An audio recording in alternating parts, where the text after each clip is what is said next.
Hello, this is Dr. Paul Cottrell, and I'm going to be talking about the polio virus and how the treatment for glioblastoma can be produced at the molecular level. All right. I did a previous video showing some scans, radiological scans of glioblastoma of patients in the different trials,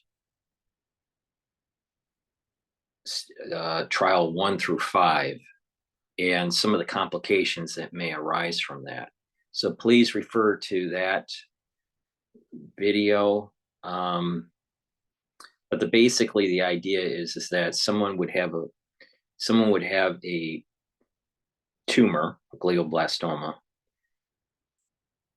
that's in their brain, and there's a catheter that's put in. So you're drilling through the skull and you're inserting a catheter into the tumor, and then you're drip feeding a solution that contains a modified polio virus. And because these tumors overexpress CD155, that it's allowed to dock on these tumors. Now, I'm going to go into the molecular reason on why this particular treatment, this modified version of the polio virus, is allowed to work on tumor cells, but it doesn't affect normal cells. So normal cells will express, normal neuron cells will express CD155, but these tumors do overexpress CD155. So that's one way to differentiate it. But there is a modification at the molecular level in the untranslated region of the 5', so the 5' UTR. There's a change that is done that prevents this treatment from affecting normal neural cells. The problem comes in is that when they increase the dosage, that there may be an inflammatory response, and swelling may happen, and there's a pressure because of that swelling on the normal tissue that may cause seizures and other complications depending on where the tumor is. So, and this has been seen in patients when they were increasing the dosage, because the video I previously did was the study on what the dosage should be. Now, all these patients were, extremely advanced in their stage, and glioblastoma is a fast developing tumor that, if not treated, will lead to death. And there's not many months, that's available for the patient if untreated. So they're trying to come up with a treatment that is better than just surgery, just chemotherapy or radiation therapy. But, that video that I previously did, shows some of the complications that may arise with higher dosage.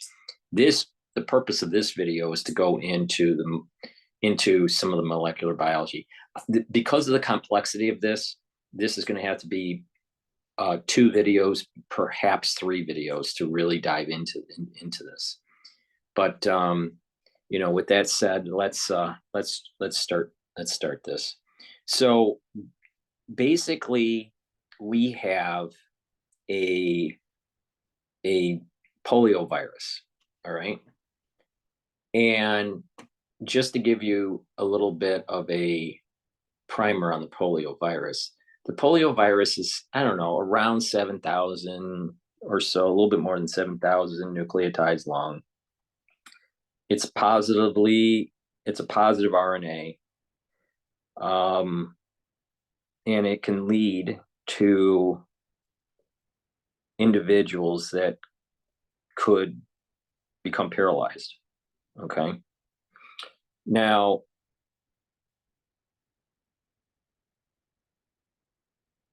there on this screen, there are 3 types of genomes of the poliovirus. So let's zoom in, all right, and let's kind of go into a little bit of the detail here. I don't understand why this is not. Hold on. Complications.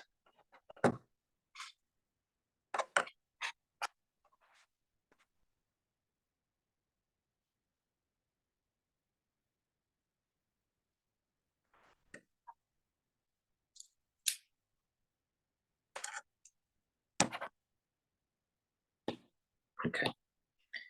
All right. So for figure A, okay,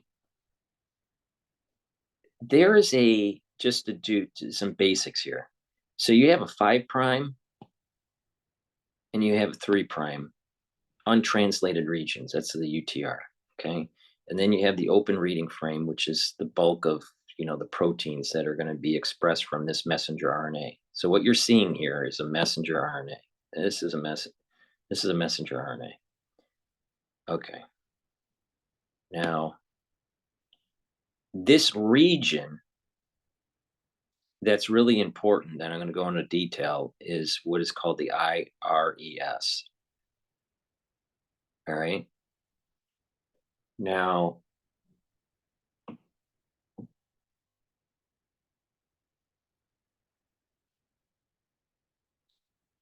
this helps with the recruitment for the ribosomes to start to be able to translate the messenger RNA into protein, and that code, the coded region is this, okay, the open reading frame. Okay. Now, there's topology here in the 5' untranslated region where there's complementary connections that are taking place. All right, these are called hairpins. All right, it creates a structure, a 3-dimensional structure. Okay. Now, that 3-dimensional structure can recruit or promote binding of certain complexes. So we're going to go over a complex binding of this ELF, 4G, 4A, 4B, okay? But then there's a modification that takes place for the live attenuated vaccine. That's a single point mutation.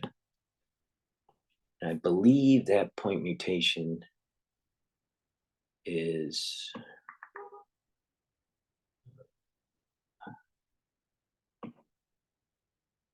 I don't think I put it in my notes on what it is, what location. Yeah, I didn't. Maybe I can find it. Hold on. There's a point mutation at G480A. Okay. Now, this point mutation is through actually serial passage in a primate tissue. Okay. The problem comes in is that this method can allow for this to go back to wild type. Okay, so this is wild type, and this is a mutation for the attenuated vaccine, the Sabin. Okay, but the problem is that it can go back to wild type with these point mutations. Okay, now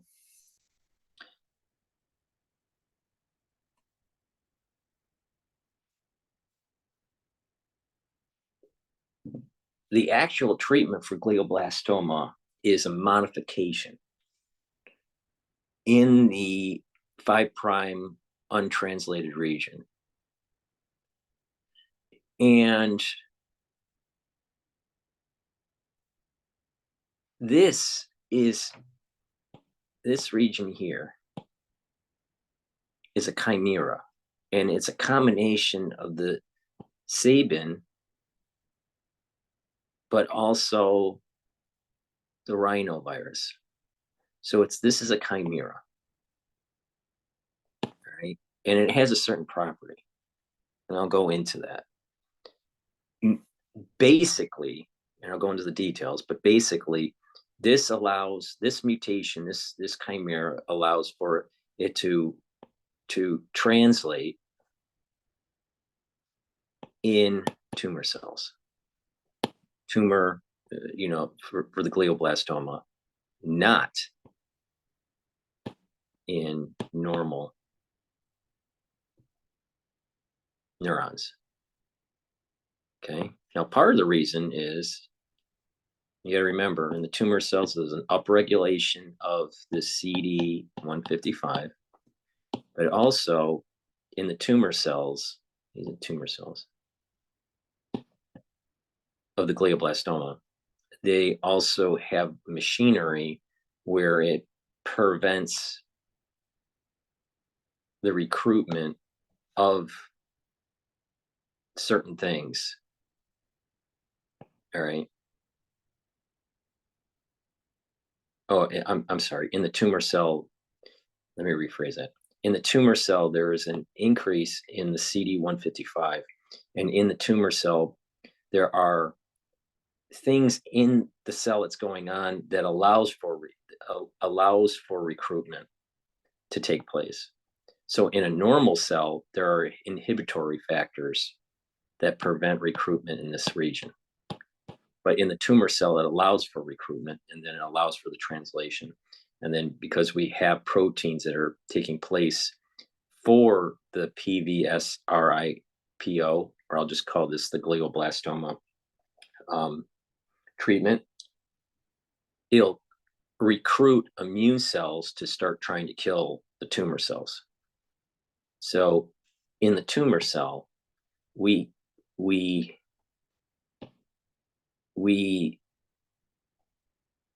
have the mechanism to recruit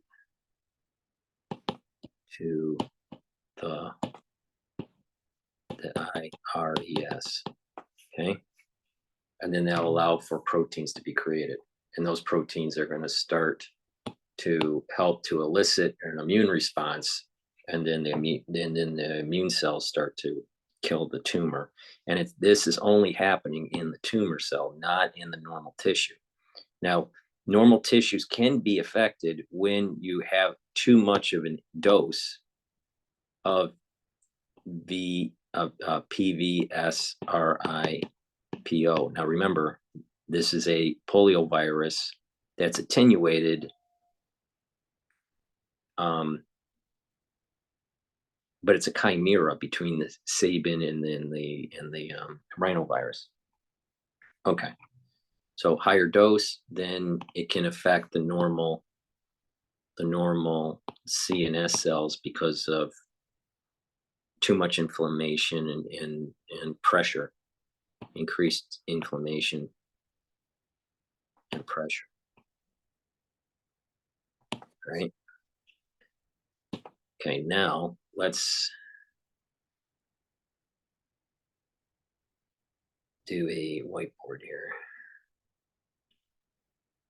Okay, now we're going to go into a little bit of the details of this. Okay. And this is a little, this type of treatment is kind of unique. It's using a virus to actually, a modified virus to actually kill a tumor by eliciting an immune response. So let me just, you have the brain, right? You have the brain. Here's the skull and here's the brain, the two hemispheres. and let's say you have a tumor that's growing right here. Basically what they do is they put tube here, and then they drip feed the solution. This is the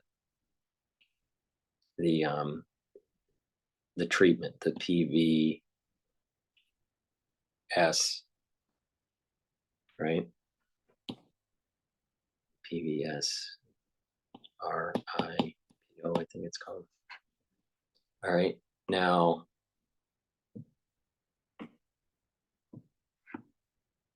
when you do that in low dose, it's going to start over time. It's gonna, over about 5 months or so, you're gonna start seeing this shrink because it's recruiting immune cells and they have antibodies to try to attack. Now, what's happening here is that in the cell, in this tumor cell that took in this treatment, it's going to start it's going to start presenting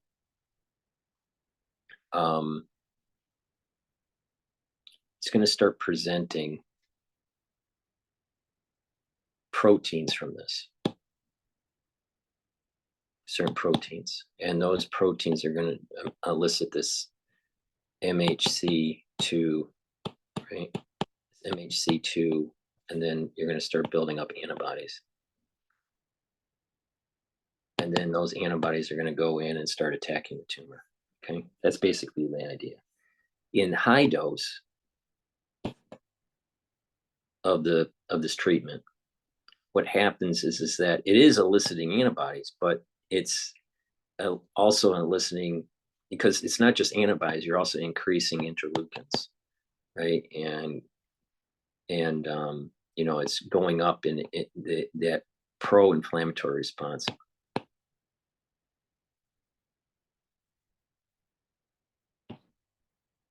All right. So when that's happening, there's going to be swelling that happens. Because of that swelling in high dose, you may actually herniate certain structures within the brain, and it can cause seizures and problems with eyesight, depending on where the tumor is, depends on what may happen. But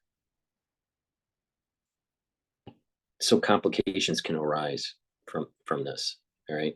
So it seems like lower dose is better than the high dose. Okay. Now, all right, now let's go into the molecular biology of this. All right. Let's start with conventional.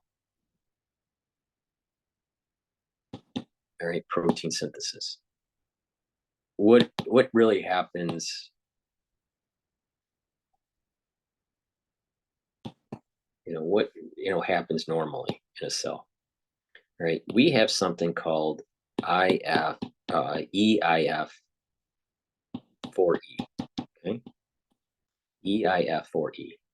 Okay, this is eukaryotic initiation factor. Okay, 4E. There's different types, and this binds to a what is called a 7-methyl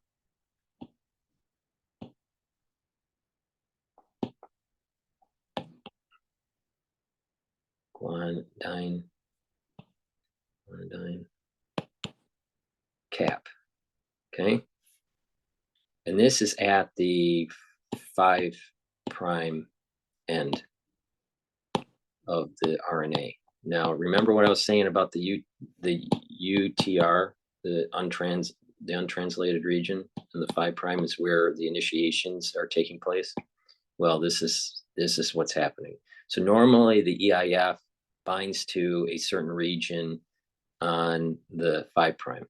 Okay, and then once that happens, then what happens is that it recruits. It's recruits EIF4G.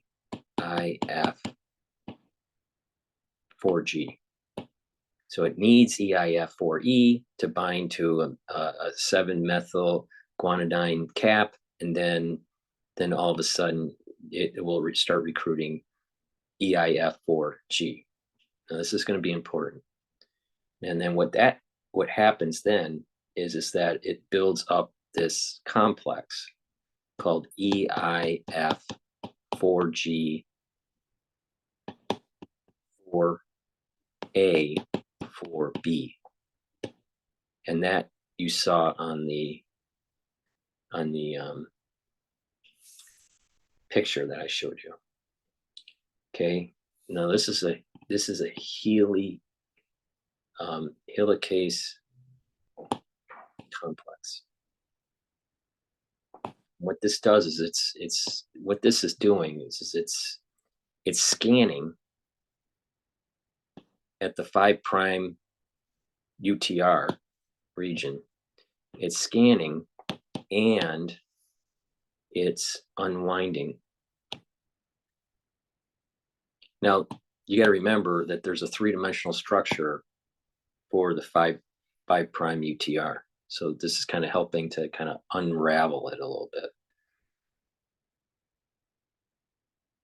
And by unraveling it, what's happening is that eventually it's going to find the initiation codon.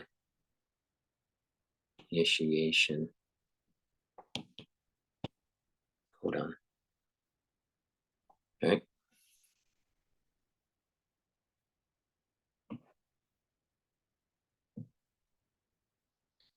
And it also helps to bind the EIF3. And what that does is it helps to bridge for the small ribosomal unit, subunit. So you have this messenger RNA, 5', right, 3', and you have this region here that's the UTR, and it's recruit. Now normal, this is normal. This is the conventional way, right? So we're just going to start with normal, and then we're going to go to abnormal. So there's a region here that is the 7-methyl region, the guanidine, all right, and then it's going to bind the EIF4E, okay, and then the EIF4E is going to bring in EIF4G, right, and then that's going to build another complex, which is 4A 4B. So you're going to have all this complex, and it's starting to unwind, and it's starting to find the initiation codon, okay, and it's moving this direction, and then this complex here is also bringing in this EIF3, and that's all allowing for the lower subunit and the big subunit for the ribosome. So you have a large subunit and a smaller subunit of the ribosome, and then that's going to allow for the protein to be created. So all this stuff here is basically the initiation factors that are needed to allow for the ribosome to come in and hold and start. Okay. Now, let's talk about the poliovirus.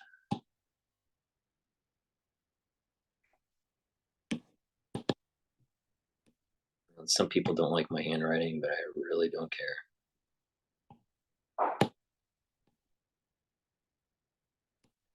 All right. The RNA is uncapped. And what that means basically is it's going to cause problems with the EIF4E, right? So it cannot bind to the EIF, which was the first step in the normal way of thing, right? So it doesn't use it, right? It doesn't use it. Nature has allowed the poliovirus to recruit that complex, the EIF4G, 4A, 4B, independent of the EIF4E. All right. And because of that, it doesn't need this cofactor, right?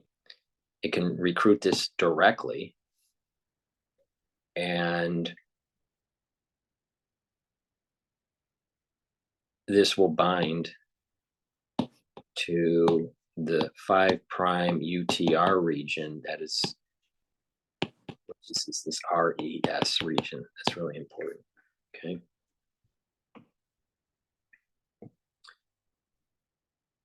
The structure of this is approximately 500 nucleotides. Now,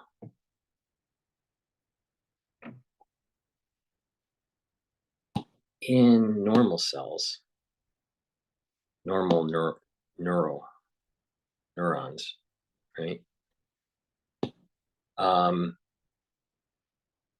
You have a recruitment of EIF4G, okay, to the viral genome.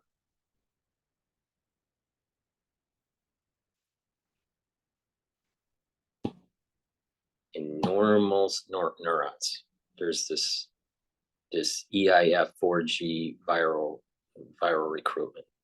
Okay, and this is the reason why polio can affect normal neurons, the wild type.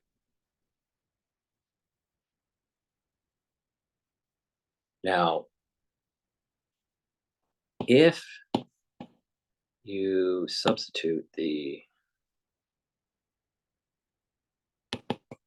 this region, this IRES region, now what we're going to do is we're going to call it RV2. They call it HRV2.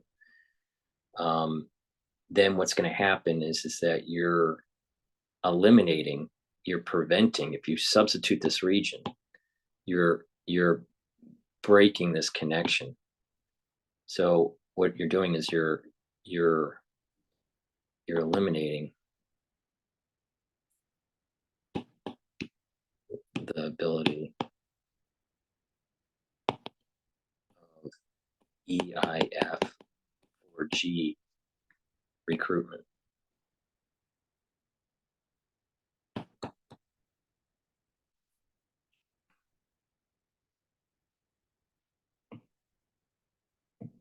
And this happens to be, this modification, this substitution is in what is called the distal part, the 1/3 distal part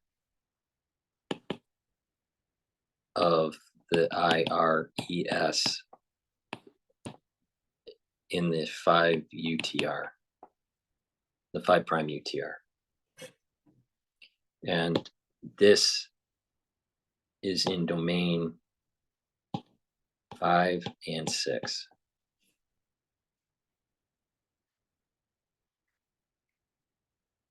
Now, the issue with the Sabin IRES region, now remember, this is the vaccine, that's the polio vaccine, that's the single mutation, right?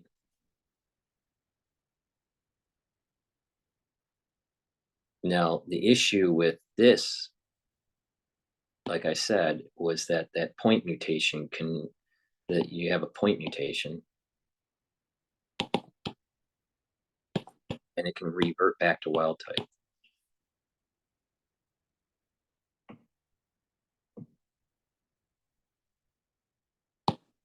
So now let's talk about the actual treatment of the glioblastoma at the molecular level.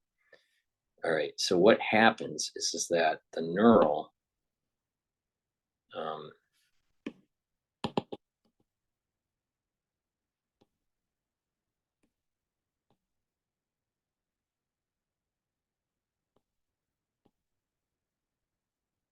the neural defects in recruitment.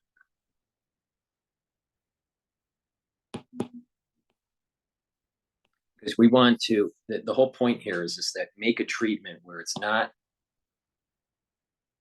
allowing for the virus to work in normal cells, but only in tumor cells. Stop the protein creation of the virus, the modified chimera virus, in normal cells, but it would work in tumor cells. So that's this point here. Now, in the host cell, in the host cell, so this is the neuron, the RNA binding proteins, they interact with the HRVSIRES. Okay, this is again at that 5' UTR. This is that modification that I was telling you about. Okay, this is that chimera modification. So in the host cell, the RNA binding proteins interact with this region. Okay. And when the binding proteins interact, then it prevents this from being transcribed. Now, this is normal. This is the normal host cell. Okay. Now, and then and/or interaction because of this RAF ERF pathway. Okay, RAF ERF 1 and 2. All right, this is what is called a mitogen activation protein kinase pathway. MAPK. Okay, so this is absent in normal cells. This is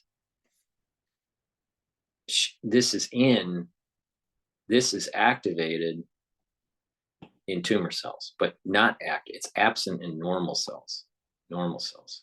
Okay, so normal cells, you have this binding protein on the IRES, and then you also have an absence of the RAF pathway. That MAPK pathway. This is absent in normal cells. In tumor cells, what happens is the binding proteins are not interacting with the IRES, and it's allowing for that cofactor that we mentioned before, the EIF4G cofactor, to be recruited. Okay. And when this is happening, it's restricting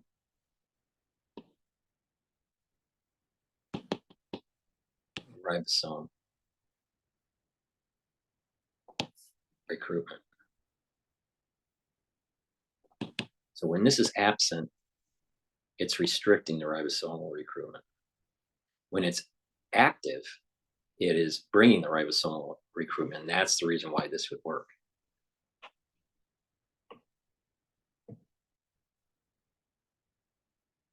And then the poliovirus chimera, right, is fully translation proficient.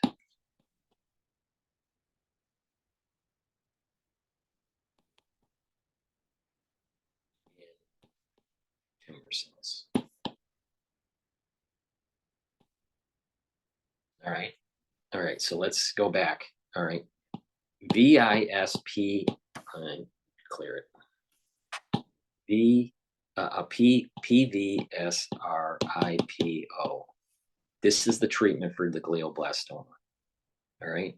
And this is a chimera between Sabin polio and the rhinovirus. Okay. In this IRES region. Okay. It works because it works in tumor cells because tumor cells have an increased RAF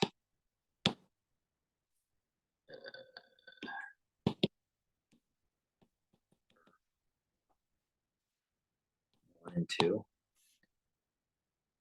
increase in the MAPK, and because of that, it will allow for ribosomal recruitment.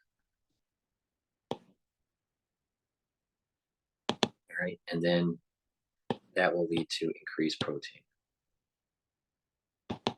which would increase immune response.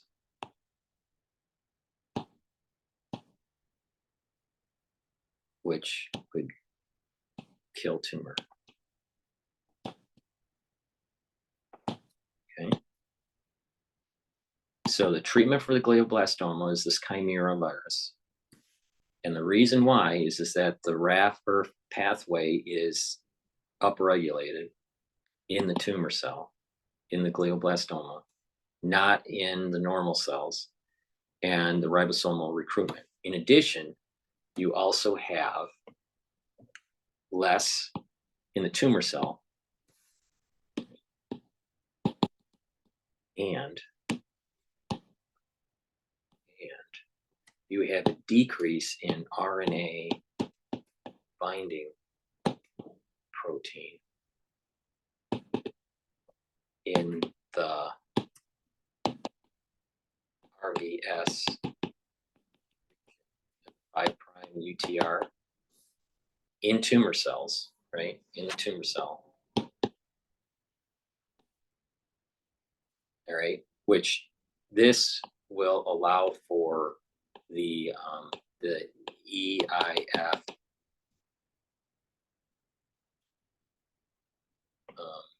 G4 or 4G, 4G AB. Oh, I'm sorry, not AB.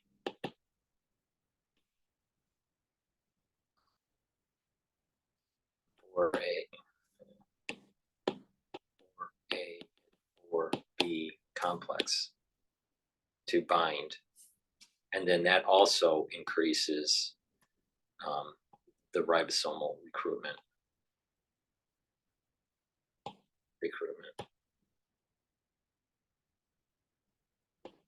which would increase protein.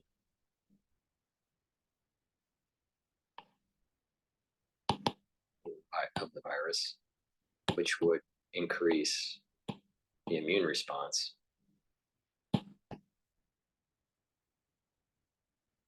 which leads to antibodies against the tumor, against the tumor cell, and not just antibodies, but it's also going to bring in the natural killer cells and the CD positive cytotoxic cells, CD8s. Okay, so when it is a tumor cell for the glioblastoma, you have blast binding RNA proteins, which allows for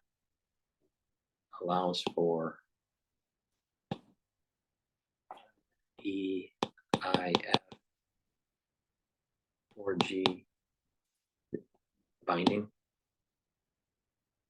at IRES. And then you have an increase in the RAF or pathway, MAPK. Then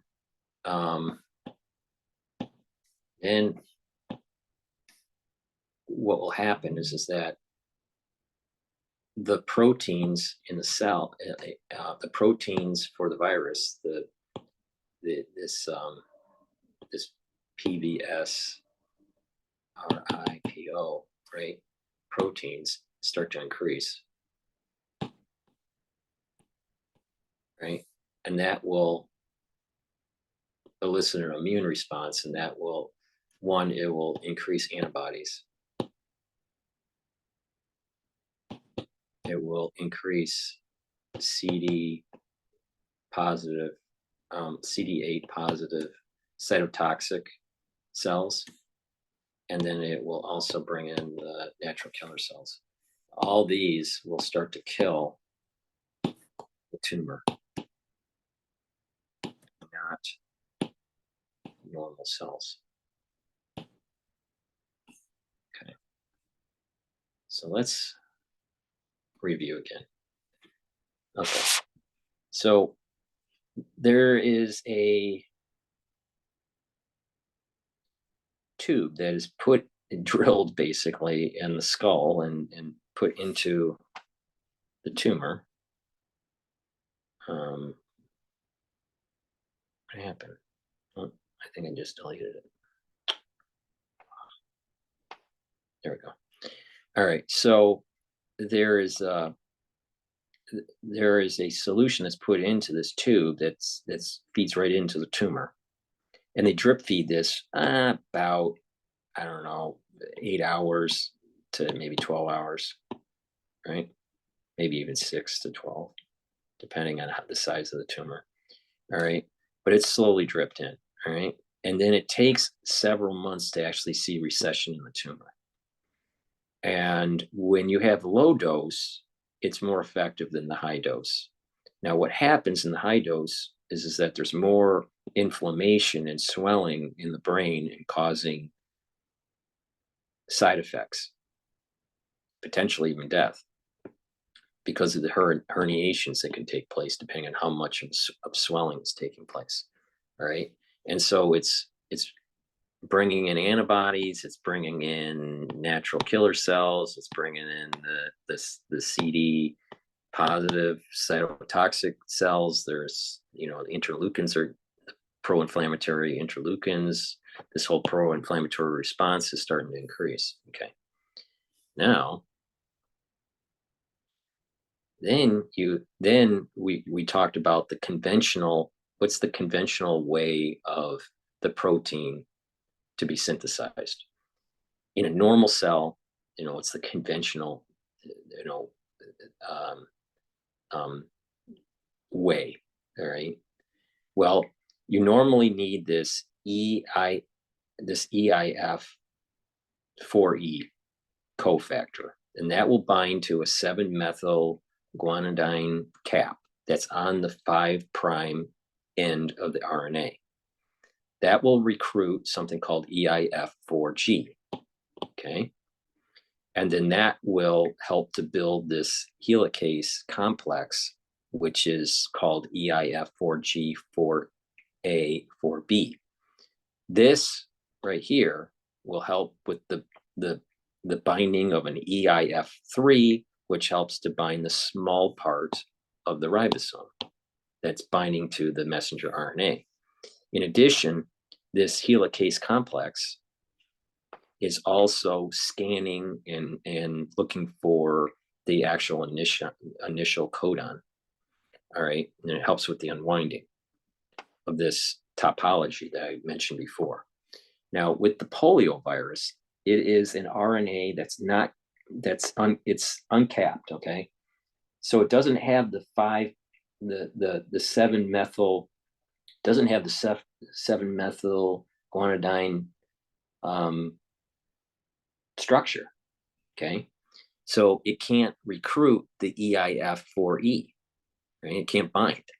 So nature has allowed for the poliovirus to evolve and be able to recruit the EIF4G, 4A, 4B directly. All right, based on the topology that's in the IRES region of the 5' UTR. Okay, this IRES structure is about 500 nucleotides. Okay, now in normal neurons, we have a recruitment of the EIF4G, okay, to viral, to the viral to a viral genome. And if you substitute that area, then you eliminate the ability of this to actually, because you got to remember, this has to bind to allow for proteins to start to be created from the virus. Okay, but if you break that connection, if you break that binding, the proteins can't be made. They go down, right? So this is where the molecular biology comes in. If you substitute this IRES region, then you're eliminating the ability of the EIF4G to be recruited. Now, this happens to be in a domain in the IRES of about the 5-6 domain. It's the distal domain, part of the domain of the IRES. And, it's preventing this binding of EIF4G. Now, when you do that, then when you modify it, then in normal cells, it won't be able to translate the protein of the virus. Okay, now the issue with Sabin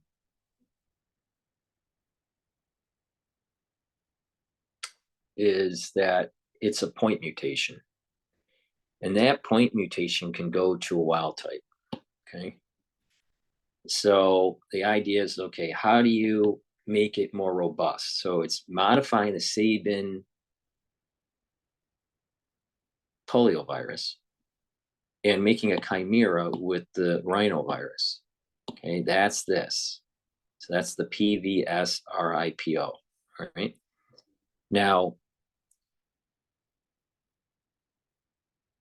neural defects, so, why does this work? Why does this work? Okay, so this, in normal cells, a normal neuron, right, will have these RNA binding proteins that bind to the IRES region and prevent the EIF4G, 4A, 4B complex from binding. Okay, it'll prevent that in the normal cell. Okay, so there's proteins that are allowed to prevent this from happening. And in normal cells, RAF is not activated. The MAPK is low, right? So it's because of this, it's doing a restriction on the ribosomal recruitment. So there's this combination of binding proteins preventing the chimera poliovirus from translating, making protein, right? And it's using the normal cells don't have this activated RAF pathway, so you don't get the binding of the EIF4G complex. Now,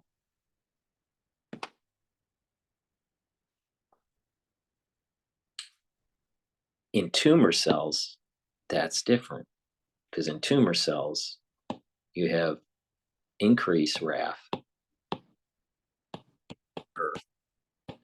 and increase MAPK and decrease in RNA binding proteins. Now, the reason why there's a decrease in RNA binding proteins is that you got to remember a tumor cell increases cell division. So because it's increasing cell division, it has mechanisms in place to inhibit the RNA and the RNA binding proteins, so they'll go down. So when cell division is happening, you want to bring down the RNA binding proteins that inhibit, you bring it down, because these RNA binding proteins, they're inhibitory for protein synthesis.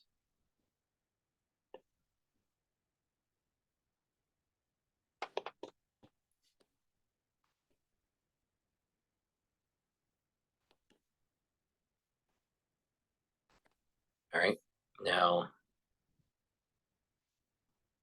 okay. Now this chimera, the Sabin rhinovirus, this IRES region, this chimera, right, the PVSRIPO in tumors, like I said, you have this increase in RAF, you have an increase in MAPK. This allows for ribosomal recruitment. Ribosomal recruitment increases protein of the virus. This is a viral. Then it has an immune response, and then it recruits cells, antibodies, and kills the tumor. Okay. And then the other pathway is the RNA binding protein. The RNA binding proteins in the tumor cell will go down because it needs to do protein synthesis, right? And then you'll have this binding of the EIF4G complex on the IRES in the 5' untranslated region, right? And when you have that increased recruitment, that increased binding, then you will increase the ribosomal recruitment, you'll increase the proteins from the virus, and you're increasing the immune response, which are antibodies, natural killer cells, and CD8 positive cells, and cytotoxic T cells. All right. So now,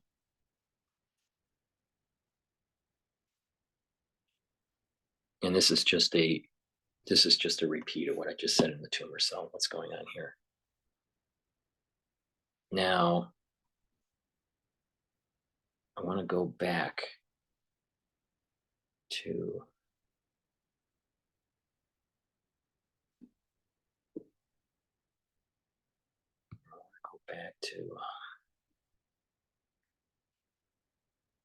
that picture that I showed you. Okay. Now, here, again, now let's just go back to what we were starting with at the very beginning. Now everything will start to make sense. Okay, again, you have that 5' untranslated region, the 3' untranslated region. You have the poly A tail. You have these hairpin structures, and that topology of the hairpin structure will allow for the binding of this complex. Okay. Now remember that the poliovirus does not have the 7-methyl guanine, right? Guanidine cap, right? It doesn't have it. So it's evolved in a way where it does not need the EIF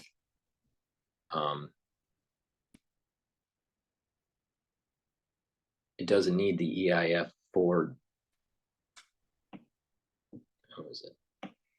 C.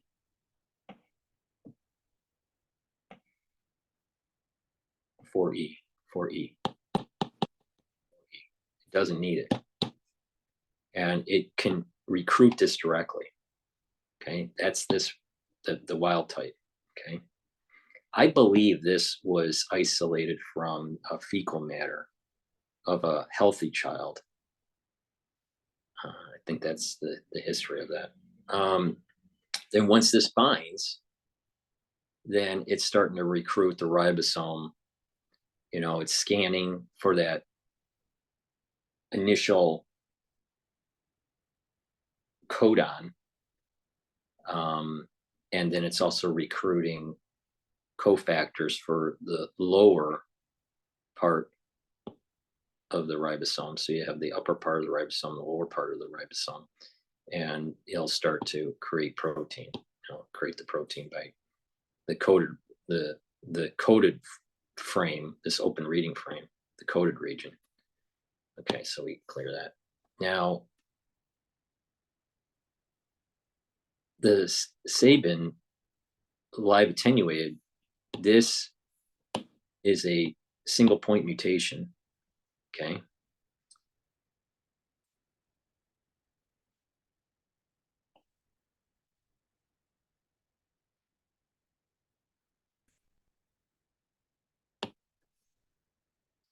And here is the actual treatment for the glioblastoma. This is that chimera that I was telling you about. That region is right here. And now my understanding is that 6. So this is why we said distal domain 5 and 6 is affected. Okay. Now, with this, this is designed in such a way where it will code for protein. It'll code for protein of the virus in tumor cells only, not normal, not normal neurons.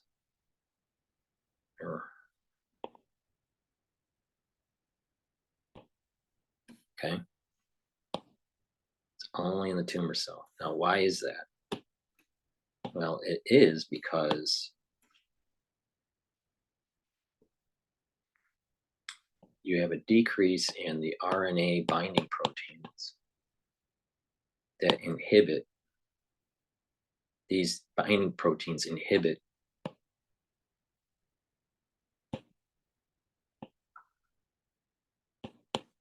it inhibits the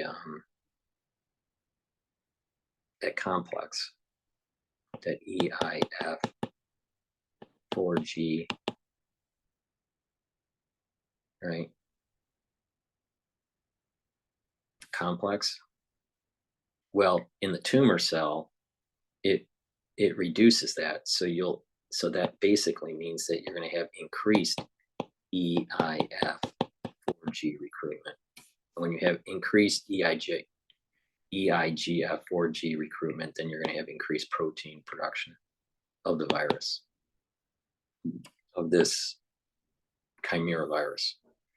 And when you increase that protein, then what's going to happen is you're going to increase the immune response. See, the problem with the glioblastoma is that there's no immune response to try to kill the tumor.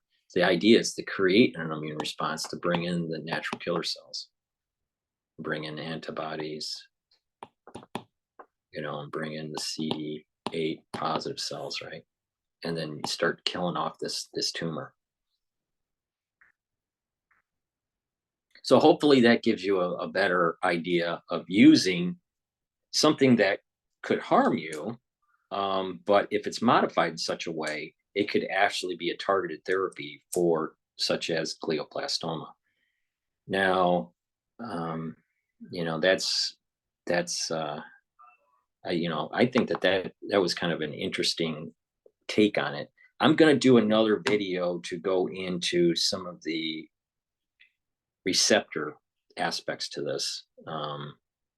But I think this video was really important for individuals to get a better idea of what was going on at the molecular biology level to change the chimera in such a way where it can be targeted. Now,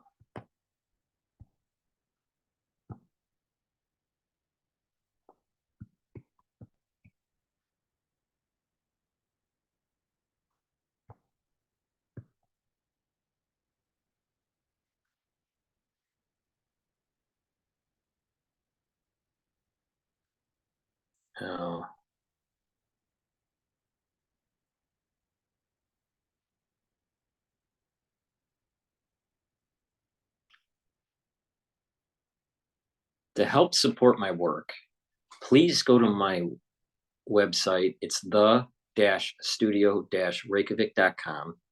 And at the very bottom of the homepage, you can donate through Stripe or PayPal. And that will help to support my news coverage. But better yet, please go to the store and purchase the products that will help to improve your health. Please, take a look at the nano silvers I have. I have C60, which is a very strong antioxidant. I have a plethora of different supplements, all the way from D3 going, through zinc and clarity factor and turmerix, right? And then I have all natural deodorants. And then I have these great anti-aging boxes, which I curated and helped to, to produce for you to just do a one-click button kind of thing if you're interested in, protecting yourself against, let's say, Fauci. All you got to do is click this, and what is the things that you need? Well, you neutralize pathogens with Max 35. You help with the apoptosis with D3. The zinc will help with fighting infection. Turmeric lowers the inflammatory response. Ashwagandha controls the blood glucose levels and also brings down the inflammatory response. And then the advanced box would have the advanced Fauci box. Would have the anti-Fauci box would also have the C60. So, and that's a strong antioxidant. But, it's not just anti-Fauci boxes, it's just anti-aging in general. The whole idea here is you bring down, you can slow down the aging process by neutralizing pathogens, right? Neutralizing pathogens with the nanosilvers, bring down that reactive oxygen species in your cell by taking the C60. And when you do that, you're bringing down the stress of the cell and you're increasing your mitochondrial health. You're bringing in more calcium, you're absorbing more calcium, and you're helping with gene expression with the D3s. The vitamin C's and the magnesium is a great supplement that you need for your just natural everyday health. But vitamin C is really important for skin for skin health. The This toothpaste that I have is extremely powerful. It's neutralizing pathogens. It is the best toothpaste that you're going to be able to buy. All natural deodorants from essential oils from the Himalayas and probiotics, right? So, this is a great way just to get started. Here's an advanced box for anti-aging. But you don't have to just, go and get the stuff from the anti-aging box section, but you can buy individual products, right? You can get the toothpaste and the Max 35s, the gels, the soaps, the lozenges. These are all really, really important products to slow down that aging process, because with the nanosilvers, you're neutralizing pathogens. And when you're neutralizing pathogens, you're saving the energy of your immune system so it doesn't have to constantly fight. So if you're neutralizing pathogens in the early stage, you're not going to get a cold. You're not going to get as sick, right? And so, if you're not having a cold for 4 or 5 years, you're a lot better off than someone that has a cold, every 6 months or every 4 months, right? Because once you have a cold, your immune system, right, is somewhat down, even if you cleared the infection. It takes a while for your body to get back to normal, to its normal state, and if you're constantly sick, then you got a problem and your immune system starts to get weakened. So neutralize pathogens early in the development of a cold is really important.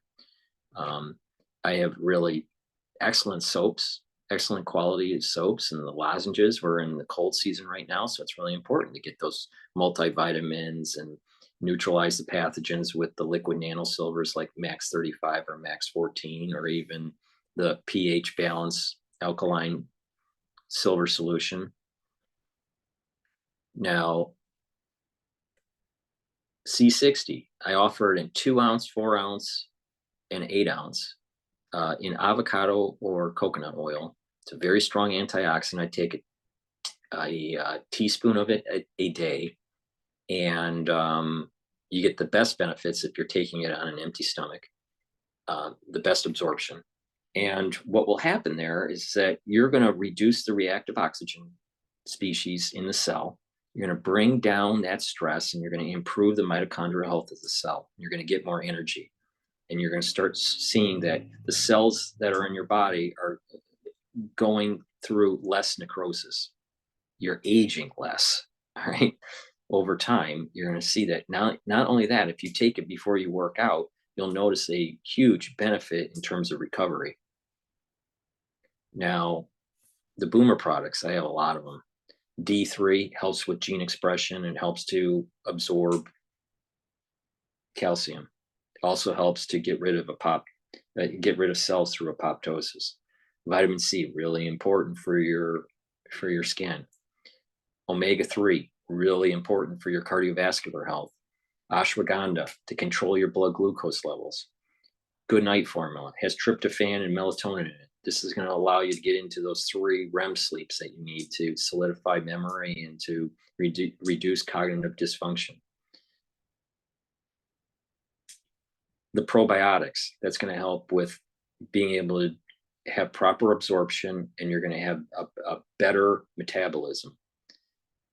Resveratrol, strong antioxidant, but it also helps to get rid of senescent cells. So it's part of the anti-aging protocol. Vitamin B complex.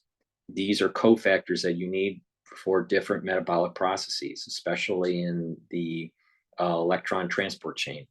So if you're low on the B complex, you're not going to be able to generate energy as well. Turmeric, very excellent way to bring down stress on your body by reducing inflammation. Zinc, I take this daily, but if I'm sick, I'll take a double dose of it. So it's really important to keep your zinc levels at a decent decent level, especially if you start to feel sick. You catch that cold really early by taking an extra zinc. Lignans, great for hormonal health, but also it's it'll help with the immune system. I mix this with my probiotic. I take it in the afternoon with hummus. I mix it with hummus. It's in a powdered form, and then take it that way. Collagen, really important for skin health, and also for remodeling those joints, especially when you're older and you've had some sort of sports injury. Doing some sort of light resistance training on the sore joint, taking D3, taking collagen, taking calcium. I would suggest drinking milk for your calcium, if you're trying to remodel some sort of joint problem. And over time, what you'll notice is that you'll start to get an improvement. Digestive enzymes. As we get older, our pancreas starts to wear down, and we need to get those enzymes to be able to break down those carbohydrates, those proteins, and those lipids. In addition, when you work out, you need to refuel your body, and to reduce the load on your pancreas, taking this supplement as a way to improve your refueling after your workout is suggested. Now, Clarity Factor, a great product that will reduce the brain fog. A lot of people have brain fog. You take this product and you'll notice that will go away, and you'll be able to concentrate better. I have all natural deodorants that Rainbow Herbals has made from essential oils from the Himalayas. So I have it in citrus and deodorant, a citrus deodorant, and a peppermint lavender tea tree deodorant. All essential oils, very high quality. It's also kind of a detox. So, you're using a deodorant and a detoxification. It doesn't have any aluminum in it. It's very high quality. Then there's also this other product. It's called the Even Better Bar, and it's great for muscle pain, itching from a bug bite. It'll help to heal an abrasion or a cut. It would help with acne, and if applied every day to the skin, you'll notice that your skin will start to soften. You'll start to have a smoother skin, because of the types of ingredients that are in the bar from these essential oils, these high quality essential oils. And then again, back to the anti-aging boxes, I procured all these different, or curated all these different boxes for you is a one-click to be able to get on your journey for anti-aging, right? The whole idea here is bring down pathogens by neutralizing them, bring down the reactive oxygen species by using the C60, and reducing inflammation by taking the turmeric and the ashwagandha. And when you do that on a regular basis, you're going to improve your health. But you can also add stuff to this protocol, like the B complex and the zinc and the Good Night formula and the Clarity Factor and the omega-3. The more you add to the protocol, the more systems that you're going to target to be able to improve your health. And you do this on a regular basis, what you'll notice is that you will age slower than your peer group that is not doing anything. Proper diet, proper exercise, proper nutrition, proper supplementation, and proper mental challenging, reading and writing and talking to people. All of these mixed together will improve your health. So, that's my suggestion. It's up to you to make that climb, for your health. So please subscribe to all 6 channels that I have. I have 3 channels on YouTube. The link is in the description of this video. So please subscribe and click the notification bell for YouTube for all 3 channels. Also subscribe to my Patreon, my Bitchute, and my Rumble channel, and you'll see videos that have been censored by YouTube there. So that's the reason why you should subscribe to all 6 channels. For the ones that would like to support my work, my news coverage through being a subscriber to Patreon, I would greatly appreciate it. The link is in the description. Just click the link for Patreon and then subscribe, to be a paid member. That will help to support my news coverage.